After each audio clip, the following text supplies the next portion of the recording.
ही आजची तुमच्या गावात सभा होती आणि या सभेचे अध्यक्ष आमच्या क्रांतिसिंह नाना पाटील ब्रिगेडचे शेतकरी संघटनेचे अध्यक्ष शिवाजीनाना नानखिले, त्याचबरोबर सोलापूर जिल्हा शेतकरी संघटनेचे आमचे अध्यक्ष निळकंठराव शिंदे, त्याचबरोबर पुणे जिल्हा मीडिया प्रमुख शुभम देवकर, आमचे ज्ञानेश्वर मोरे साहेब या तालुक्याचे अध्यक्ष आणि उपस्थित शेतकरी भावांनो, लांबून ऐकत असलेल्या माझ्या मायमाऊल्यांनो, आपली शेतकऱ्याची अवस्था काय झाली? आता ह्या मोबाईलची किंमत कोणी ठरवली? मी ठरवली का घेताना? कंपनीने ठरवली. उद्याला इथं बाजारात शिर्डी आणायला गेलं, बोकाड आणायला गेलं, त्याची किंमत कोण सांगतंय? मालक सांगतोय. त्या समोरच्या किराणा मालाच्या दुकानात गेलं तर स्वतःची सुतदुरीची किंमत काय आहे, नायलनची किंमत काय आहे, किंवा कुठल्या बी मालाची किंमत कोण सांगताय? तर तो दुकानदार सांगतो. म्हणजे तुम्ही मागितलं तेवढं द्यायचं आणि दिलं तेवढं घ्यायचं, असंही सध्याचं सूत्र आहे. भोसले साहेब मगाशी जी आपण जोरास काढल्या होत्या ते त्यांना बाकीच्यांना द्या. म्हणजे मकाची जी आधारभूत किंमत आहे ती 2025-26 साठी 2400 रुपये प्रति क्विंटल आहे. पहिल्यांदा आम्ही इंदापूर मार्केट कमिटीमध्ये हे आवाज उठवला. आमच्या इथं इंदापूर तालुक्यामध्ये मका 1700, 1800, 1900 पर्यंत जास्तीत जास्त दराने विकली जात होती. तुमच्याकडे काय दराने जाते? 1800, 1900 जाते. आता उद्याच्याला समजा ही कायदा आहे का नाही, आधारभूत किमतीचा कायदा आहे. उद्याच्याला माझ्या मुलीचं लग्न करायचं ठरवलंय मी आणि तिचं वय 14 आहे आणि सांगितलं की बाबा माझ्या मुलीचं लग्न करायचंय. पोलीस इथे येतील का नाही? काय येतील? तर कायदा आहे, बरोबर आहे. मग आधारभूत किमतीचा कायदा कोणी पाळला पाहिजे? सरकारने पाळला पाहिजे. सरकार आता तुमची जी मार्केट कमिटीची जी माणसं निवडून जातात त्यांना आधारभूत किंमत, पणन कायदा हे काय माहित नाही. फक्त गावगाड्यामध्ये त्यांना एक मानाचं स्थान पाहिजे म्हणून ग्रामपंचायत आणि सोसायटीच्या माध्यमातून आणि व्यापाऱ्यांच्या माध्यमातून मार्केट कमिटीचे संचालक मंडळ निवडून जाते. वास्तविक हा कायदा तुम्हाला माहित नाही, तुम्ही नॉलेजेबल नाही प्रत्येक गोष्टीला. पण तुमच्या वतीने कोण गेलंय तिथं? तर मार्केट कमिटीत आता सरपंचांनी मतं कोणाला दिली असतील? इथं मार्केट कमिटीची निवडणूक झाली असणार आहे. मार्केट कमिटीला निवडून दिलं तुम्ही. तुम्ही मतं कोणाला दिली? सरपंचांना दिली. सरपंचांनी कोणाला मतं दिली? मार्केट कमिटीच्या कोण जे असतात उभा राहिलेले 2 बॉडी असतील त्यातल्या एका बॉडीला मत दिलं असेल आणि ते तिथं निवडून गेले. आता ते निवडून कशासाठी गेले? तर पणन कायद्याचं पालन होण्यासाठी. पणन कायद्यामध्ये 34 आणि 31 हे 2 सेक्शन आहेत की त्या सेक्शनचं उल्लंघन नाही झालं पाहिजे. आता तुम्हाला वाटेल हे आधारभूत किमतीचा काय किस्सा आहे? नेमकं कशासाठी आधारभूत किंमत? कशासाठी? तर उद्याच्याला बाजारामध्ये स्वस्त जरी माल विकला गेला तरी शेतकऱ्याला कमीत कमी त्याचे उत्पादन खर्च भरून निघावा एवढी किंमत दिली पाहिजे ना त्याला. आता मका ह्या पिकाचे आधार म्हणजे उत्पादन खर्च जे सांगितला राज्य सरकारने आपल्या, ते जवळपास 2900 वर काय तर रुपये, जवळपास 3000 रुपये मकाचा उत्पादन खर्च आहे. आता मोदींनी 2014ला काय सांगितलं होतं आपल्याला? उत्पादन खर्च अधिक 50% नफा देऊ, आहे का नाही? जाहीरनामा होता का नाही त्यांचा? काँग्रेसला का आपण मतं दिली नाहीत? मोदीपेक्षा तरुण तर राहुल गांधी ना, दिसायला चांगला आहे, गोंडस आहे, तर त्याला का दिलं नाही आपण निवडून? तर तो आतापर्यंत आपल्या हिताचा निर्णय घेत नव्हता आणि भाजपने काय सांगितलं की तुम्हाला संपूर्ण कर्जमुक्त करू, आम्ही वीज बिल मुक्त करू, टोल मुक्त सगळे रस्ते करू. भाजपचे आश्वासन आहेत का नाही? 2014च्या निवडणुकीतली मी कुणाला नाव उठवण्यासाठी आलेलं नाही, जी वस्तुस्थिती ती सांगायला हवी. मग 2014 साली त्यांनी काय सांगितलं की शेतीमालाला उत्पादन खर्च अधिक 50% नफा देऊ, म्हणजे 3000 रुपये मकाचा उत्पादन खर्च आहे. मग त्याच्यावर 50% नफा म्हणलं तर किती मिळायला पाहिजे आपल्याला? 4500 रुपये. आता तुम्हाला वाटेल शेतकरी संघटनेचे लोक आले ते कायची बाईच मागायला लागल्यात, आहे का नाही? आता ही जुनी माणसं आहेत.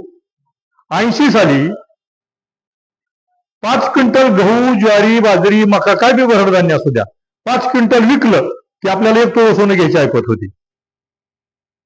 आमच्या भागात, तुमच्या भागात त्यावेळेस ऊस नसेल पिकत, आमच्या भागात ऊस पिकत होता. हे सूत्र काय होतं? 3 टन ऊस विकला की आम्हाला एक तोळ सोनं घ्यायची ऐपत होती. 80 साली 450-400 उसाला भाव होता आणि सोन्याचा दर काय होता?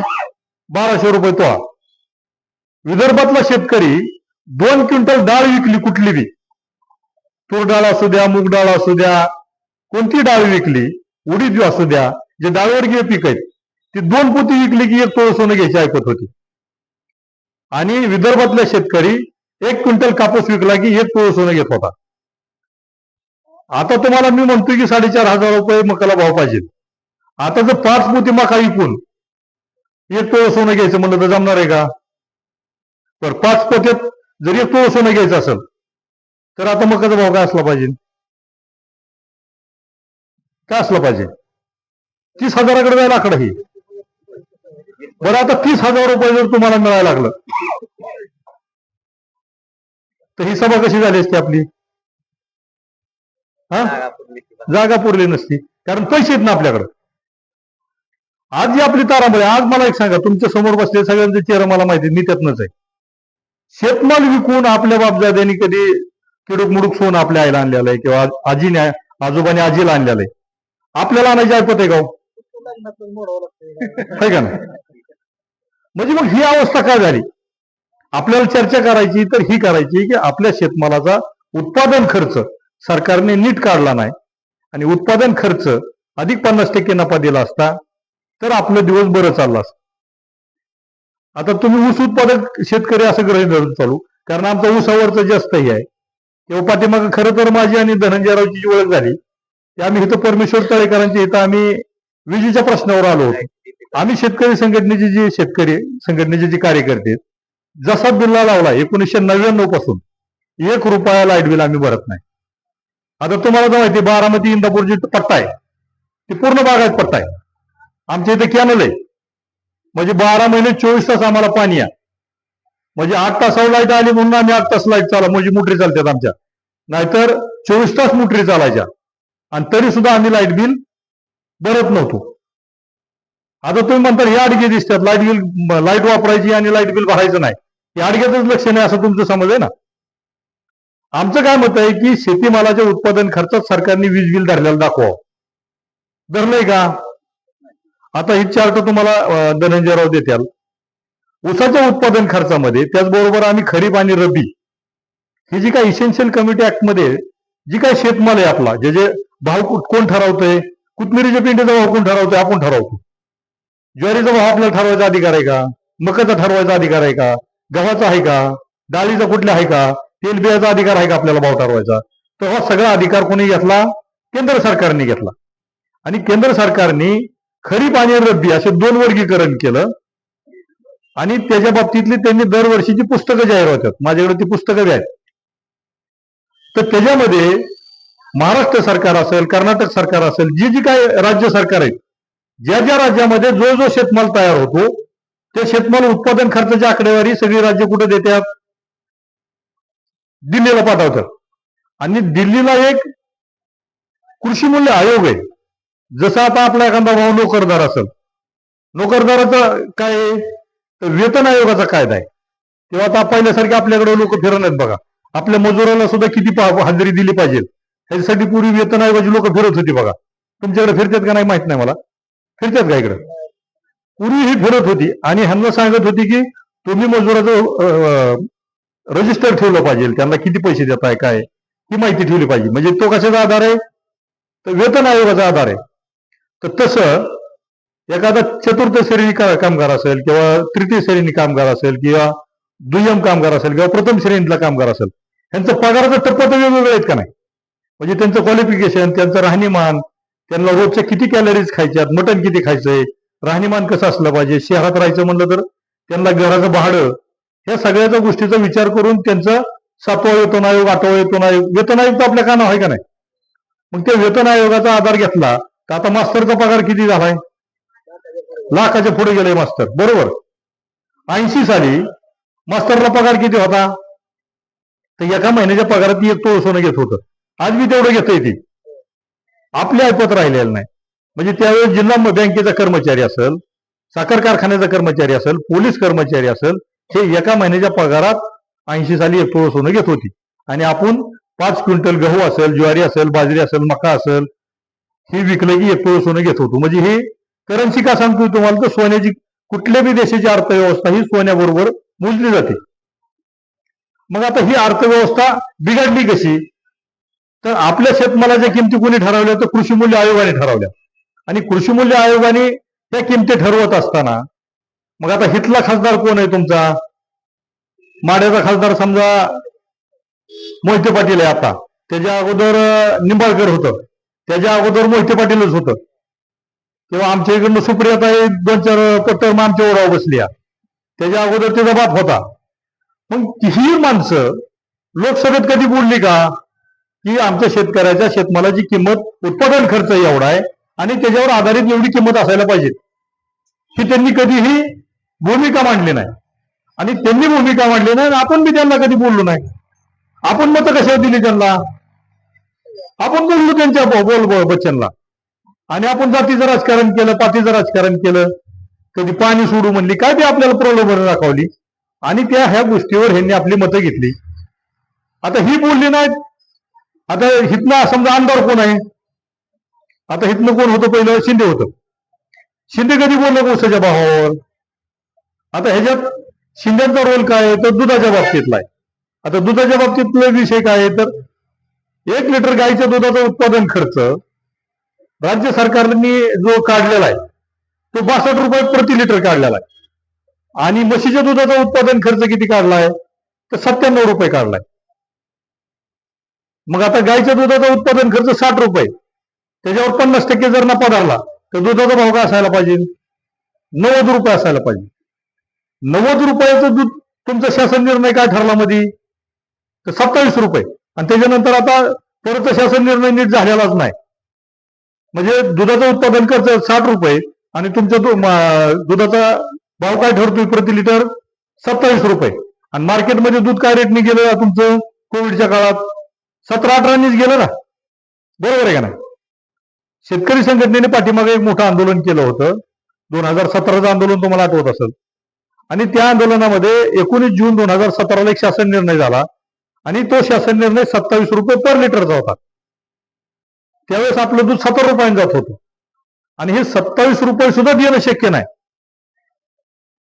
म्हणून कोण गेलं, तर ही तुमचं शिवामृत दूध संघ असेल, आमच्या बारामती तालुका दूध उत्पादक संघ असेल, पुणे जिल्हा दूध उत्पादक संघ असेल, राजाराम बापू जिल्हा दूध उत्पादक संघ असेल, कोल्हापूर जिल्हा दूध उत्पादक संघ असेल, असे जवळपास 37 दूध संघांनी माननीय उच्च न्यायालय मुंबई ते खंडपीठात एक याचिका दाखल केली.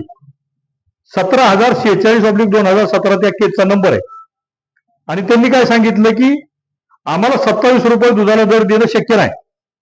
आता मला सांगा, इथं जर एखाद्या कोल्ड्रिंकचं दुकान असेल तर ताक कसं लिटर इथं, म्हणजे त्यावेळेस तर 40 रुपये होतं, आता 2-4 रुपये वाढलं असेल. म्हणजे क्रीम ही काढलेलं फळकवणी कसं विकतात ती, 40 रुपये लिटरने विकलं. आणि आपलं दूध कसं घेतलं, 70 रुपयानेच घेतलं ना. म्हणजे पर लिटर तुम्हाला दररोज किती तोटा झाला, 10 रुपये झाला. म्हणजे राज्यामध्ये दररोज 1,78,00,000 लिटर दूध तयार होतंय. म्हणजे महाराष्ट्रातल्या शेतकऱ्यांना किती पैसे कमी दिलं, तर दररोज 18 कोटी रुपये कमी दिलं. आणि ही लूट जवळपास 450 दिवस चालू होती. ह्याचा जर हिशोब केला तर 8,500 रुपये शेतकऱ्यांना नुसतं दुधातच कमी मिळालं. मग आता ही मकाचा हिशोब करून बघा, ऊसाचा हिशोब करून बघा. म्हणजे आपली काय झाली, लूटच झाली ना, आर्थिक लूट झाली. जे आपल्या खिशात थेट पैसे येत होतं तर ते पैसे नीट आलं नाहीत. आणि ह्याच्यात काय झालं, तर आपण शेतकरी ह्या प्रश्नावर कोणाला जाब विचारला नाही. आता आपला छोटासा का होईना पण प्रयत्न आहे. आज धनंजय रावनी इथं बोलावलं, कमीत कमी तुम्ही ऐकून तरी घेताल. आता कसं आहे, समजा तुम्हाला वाटत असेल आपण टाळकी शब्द वापरणार आहे आपण, आणि आपलं काय चालणार आहे, भाषा अशीच आहे का नाही. पण मला एक सांगा, इथं समजा शेजाऱ्याचं एखादं कुत्र आहे आणि ती जाताना येताना तुम्हाला सारखं धावत असेल, चावाय बघत असेल, तर तुम्ही काय करणार, त्या मालकाला सांगणार. पण ह्याच्यापेक्षा जर तुम्ही म्हणला का नाही, ते कुत्र पिसाळलंय बरं का, त्याला दुसरं कुत्र येऊन चावलं होतं. आता तुम्ही बोलल्यानंतर ही दुसरी गोष्ट, ज्याच्या ते कुत्र धावलंय त्याला काय म्हणणार आहेत लोक, आले ते पिसाळ्याला कुत्र आहे बरं का, त्या दिवशी कुत्र चावलं होतं. म्हणजे मग शेवट काय होतं तर मॉब जी एक मल्चिंग असते, म्हणजे तुम्हाला आठवत असेल उद्धव ठाकरे मुख्यमंत्री असताना मॉब मल्चिंग मध्ये काय साधू मारले बघा, त्याच्यात पुन्हा गुन्हा दाखल झाला का? आठवतंय का? कोविडच्या काळामध्ये काही साधू लोकांना त्या कोकणाच्या बाजूला मारलं, गुन्हा कुणावर दाखल झाला नाही. का झाला नाही गुन्हा दाखल? तर मॉब मल्चिंग.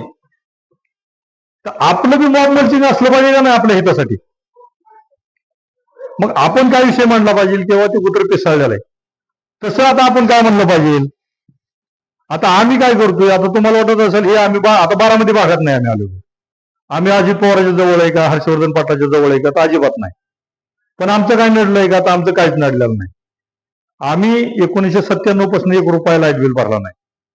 आता फक्त विषय काय तर शेतमालाचा भाव हा प्रश्न आमच्या एकट्याच्याने सुटत नाही. पूर्वी आता महादेवाच्या देवाला पुढे गुटी असायची बघा, हाय का गुटी इथं? ती गुटी किती जणांना उचलायला जमायची? एकट्या माणसाला जमत नव्हती उचलायला, आणि 5-6 माणसांनी जर बोट लावलं तर ती गुटी आपण उचलत होतो. तसे आता हे शेतमालाच्या प्रश्नाची गुटी उचलायसाठी आपण एकटं नाही, आम्ही एकटं टिकणार नाही, तर तुमची आम्हाला गरज आहे. आणि जर आपण सामूहिक प्रयत्न केला तर ह्याच्यात आपल्याला निश्चित यश आहे.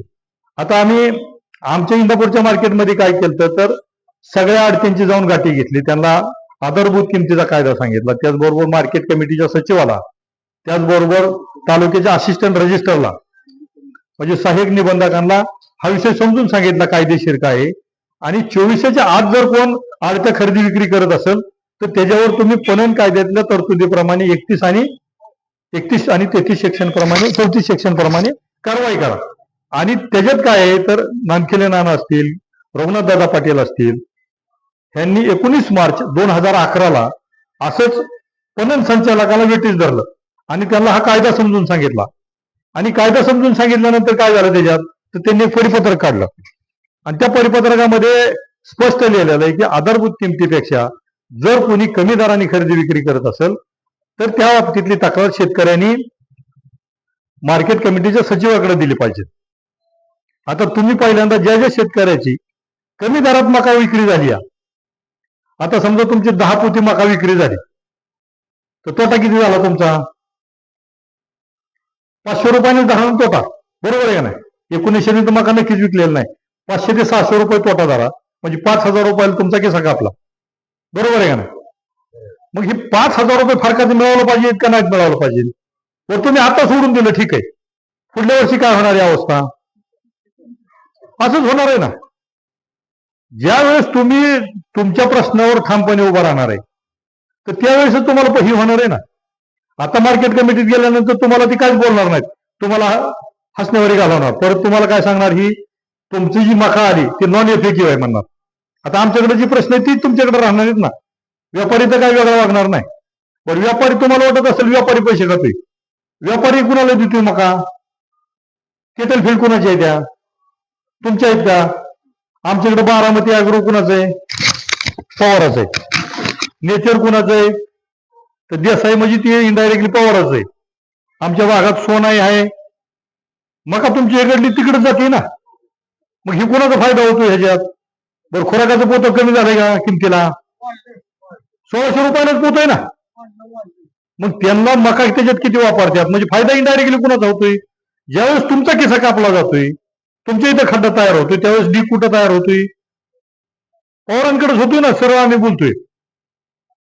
म्हणजे मध्यंतरी आम्ही विजेच्या प्रश्नावर ज्यावेळेस बोलत होतो त्यावेळेस ही वीज बिल वसुली आता तुम्ही त्या काळात दिली असेल ना, लाईट बिल भरली ना तुम्ही, थोडी थोडी भरली का नाही? ही पैसे कोणाच्या खिशात गेलं? तुम्हाला वाटत असेल एमएससीबीच्या खिशात गेलं, नाही. कोजन कोणाची आहे? कारखान्यात जी वीज तयार होती, आता सहकारी कारखान्यात तर राहिलं नाही, ही तर मान्य कराल का नाही तुम्ही? आता खाजगी कारखाने झालेत, मान्य का ना तुम्हाला? मग खाजगी कारखान्यामध्ये जी वीज तयार झाली, कोजन तयार झालं, ती कोजन कुणाचं झालं? इनडायरेक्टली पवारांकडेच गेलं ना पैसे. म्हणजे तुम्ही पैसे कुणाला दिलं? एमएससीबीला दिलं, आणि एमएससीबीने पैसे कुणाला दिलं? कोजन निर्मितीवाल्या कारखान्यांना दिलं. आता विंड पॉवरचं प्लांट कुणाचं आहेत? त्यांचंच आहेत ना. सोलापूरच्या आपलं सातारच्या भागात जर तुम्ही पलीकडल्या भागात जर गेला तर मोठ्या प्रमाणावर पवनचक्क्या आहेत. पवनचक्क्या कोणाच्या आहेत? त्या बऱ्यापैकी पवारांच्या ग्रुपच्या आहेत, आम्हाला माहिती आहे. म्हणजे विंड पॉवरचे पैसे कुणाला गेलं? पवारांच्या खिशात गेलं. त्याच्यानंतर परत काय झालं तर सोलरला पैसे गेले त्यांचा. सोलर प्लांट कुणाचं आहेत? सोलर प्लांट बी त्यांचंच आहे. म्हणजे तुम्ही इथं काय बी कष्ट करा, तुमच्या खिशातला पैसा कुठे जातोय? पुढाऱ्यांकडेच जातोय. मग कष्ट कोणासाठी करताय तुम्ही? लेकर बाळा जगायची सुद्धा अवघड झाली. तुम्हाला शाळेची फी सुद्धा भरायचं अवघड आहे का नाही परिस्थिती? मुलांची शाळेची फी, कुटुंब व्यवस्था चालवायचं अवघड झालंय. मग ह्याच्या विरुद्ध आपल्याला आज ना उद्या बोलावं लागेल. आज जर नाही आपण बोललो तर उद्याच्याला आपली पुढली पिढी त्यांना बोलावं लागणार आहे. मग त्यांना काहीतरी आपण एनर्जी आतापर्यंत दिली पाहिजे का नाही? तर त्याच्यासाठी आपण ह्या शेतकरी संघटनेच्या भूमिकेत कुठेतरी आलं पाहिजे. म्हणजे जी आपला शेतमाल आहे किंवा जी आपण उपपदार्थ बनवतोय किंवा जी शेती पूरक व्यवसाय करतोय त्या व्यवसायात आपली बरकत आली पाहिजे. आणि अशी वेगळ्या बाकीच्यांसारखी नाही आपण मागितलं पाहिजे, तर आपण तर्कसंगत मागितलं पाहिजे की होत्यात किती. आता जसं नानांनी सांगितलं की दर 10 वर्षांनी ऊसाचा दर दुप्पट होत होता. मग असं काय घडलं की 2011 नंतर दुप्पट दर झाला नाही? तर ह्याच्यात कारण काय येतं धनंजयराव? शेतकरी संघटनेतली फूट ही राज्य सरकार किंवा केंद्र जी सरकार आहेत त्यांच्या पत्त्यावर काम करणाऱ्या पुढाऱ्यांच्या बाबतीत घडली.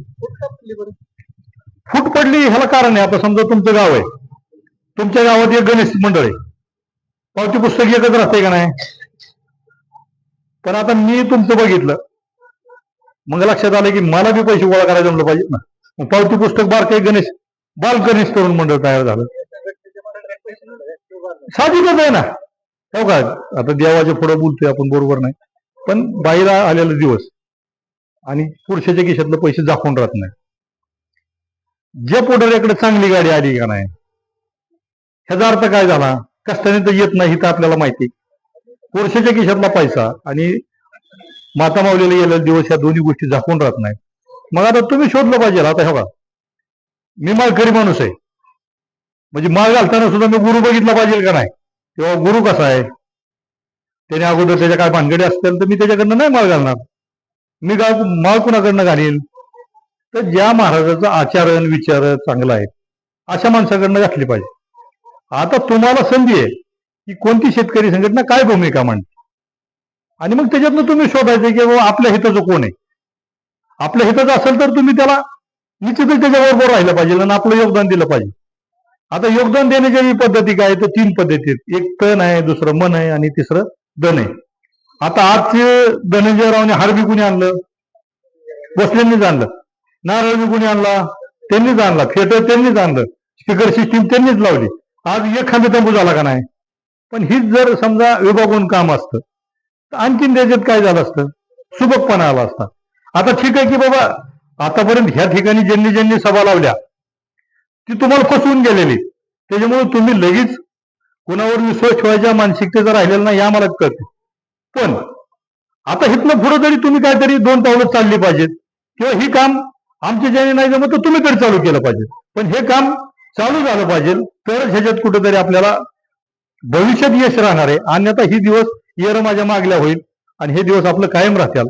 तर हे दिवस बदलण्यासाठी आपण शेतकरी संघटनेच्या छत्राखाली आलं पाहिजे अशी तुमच्याकडून अपेक्षा व्यक्त करतो आणि इथं थांबतो. जय हिंद, जय महाराष्ट्र.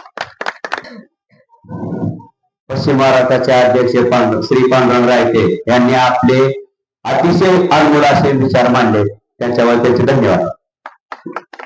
यानंतर शिवाजीराव पाटील नानखिले नाना हे विचार व्यक्त करतील. जागृतीची छोटीशी सभा. आता माझ्या अगोदर ज्यांनी भाषण केलं ते आमचे पश्चिम महाराष्ट्राचे अध्यक्ष आदरणीय पांडुरंग